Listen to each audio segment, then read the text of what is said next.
నల్లపరెడ్డి ప్రసన్న కుమార్ రెడ్డి ఇంటి వద్దకు చేరుకున్నారు. లోపలికి వెళ్ళే ప్రయత్నం చేస్తున్నారు. కానీ వందలాదిగా ఆ నివాస ప్రాంతం వద్ద ఉన్న అభిమానులు ఆయన లోపలికి వెళ్ళడానికి కష్టతరంగా మారిన పరిస్థితి చూస్తున్నాం. ఆయనతో కరచాలనం చేయడానికి, ఆయనను ఒక్కసారి చూడడానికి వేలాదిగా తరలివచ్చిన అభిమానులు ఎవరు ఆపగలరు, ఏ ఆంక్షలు అడ్డుకోగలవు, ఏ నిర్బంధాలు బంధించగలవు అన్నట్టుగా సాగిన ఈ పర్యటన తాలూకు దృశ్యాలు ఉదయం నుంచి కూడా మనకు కనిపించాయి. ప్రస్తుతం నల్లపరెడ్డి ప్రసన్న కుమార్ రెడ్డి ఇంట్లోకి వైఎస్ జగన్మోహన్ రెడ్డి వెళ్ళే ప్రయత్నం అయితే చేస్తున్నారు. కానీ అక్కడ వెళ్ళటానికి కష్టతరంగా మారిన సిచ్యువేషన్. సో లోపల చూస్తున్నాం, ఆయన కుటుంబ సభ్యులు ఉన్నారు. సో ఎంపీ గురుమూర్తి లోపలే ఉన్నారు, పార్టీ నాయకులు కూడా లోపల ఉన్నారు. నల్లపరెడ్డి ప్రసన్న కుమార్ రెడ్డి ఇంట్లోకి వెళ్ళి కుటుంబ సభ్యులతో ఆయన మాట్లాడతారు. చూస్తున్నాం, నల్లపరెడ్డి ప్రసన్న కుమార్ రెడ్డి ఉదయం నుంచి కూడా ఆయన రోడ్డుపైనే బైఠాయించారు. పోలీసులు వారు చేసిన దాష్టీకానికి, నిజంగా వాళ్ళు చేసిన లాఠీ చార్జ్కి నిరసనగా ఆయన బయటే కూర్చున్నారు.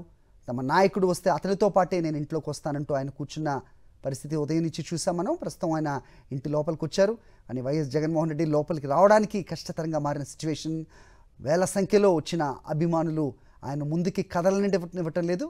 ఆయనను ఒక్కసారి చూడాలి, ఆయనతో కరచాలనం చేయాలి అంటూ కూడా ఉప్పొంగిన అభిమానంతో వాళ్ళు ముందుకు వస్తున్న పరిస్థితి. మా కరెస్పాండెంట్ లోకేష్ అక్కడే ఉన్నారు, మాట్లాడే ప్రయత్నం చేద్దాం. లోకేష్. అత్యంత జన ప్రపంచం మధ్యన వైఎస్ జగన్మోహన్ రెడ్డి యొక్క పర్యటన నెల్లూరు జిల్లాలో ఇప్పటికే సాగుతున్నటువంటి పరిస్థితిని మనం లైవ్ లో చూస్తున్నాం. అయితే ఇంకో కొన్ని సెకండ్లోనే ఆయన ప్రసన్న కుమార్ రెడ్డి ఇంటికి చేరుకొని అయితే ఉదయం నుండి కూడా ఏదైతే పోలీసులు ఆంక్షలు విధిస్తూ కూడా ఎక్కడికక్కడ వైఎస్ఆర్సీపీ కార్యకర్తలను వైఎస్ జగన్మోహన్ రెడ్డి అభిమానులు అడ్డుకోవాలి అనేటువంటి విధించినటువంటి ఆంక్షలను ఏమాత్రం వాళ్ళు పట్టించుకోకుండా ధైర్యంగా బ్యారిగేట్లను బద్దలు కొట్టుకుంటూ, అదేవిధంగా రోప్ పార్టీని తోసుకుంటూ మరి లాఠీ చార్జ్ లో దెబ్బలు తిని మరి తన అభిమాన నాయకుడిని ఒక్కసారైనా చూడాలని చెప్పి కూడా పెద్ద సంఖ్యలో తరలి వచ్చారు.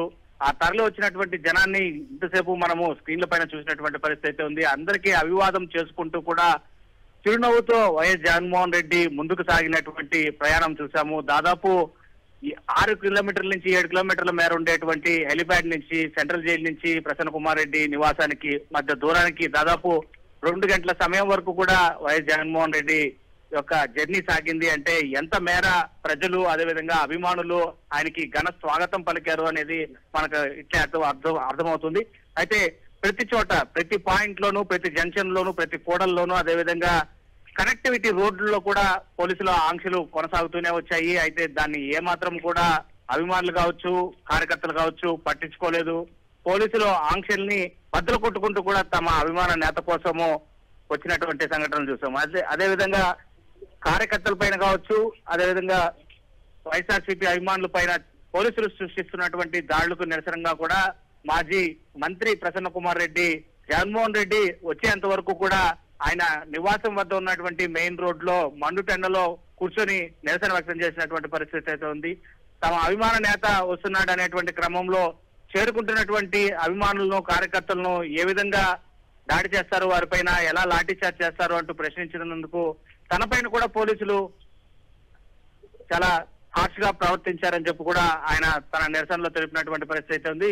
మొత్తం మీద వైఎస్ జగన్మోహన్ రెడ్డి పర్యటనకు అనేక అడ్డంకులు సృష్టిస్తూ కూడా దాన్ని ఎలాగైనా అడ్డు తగులుతూ ఫెయిల్ అయిందని చెప్పాలని చూసినటువంటి చంద్రబాబు సర్కార్ కు ఇది ఒక నిజంగానే చెప్పపట్టులాగానే తగిలిందని మనం చెప్పాలి. ఎందుకంటే అశేష జనం మధ్య జగన్ పర్యటన కొనసాగినటువంటి నేపథ్యంలోనే అది చూసి జీర్ణించుకోలేకపోతుంది కూటమి ప్రభుత్వం అనే చెప్పుకోవాలి.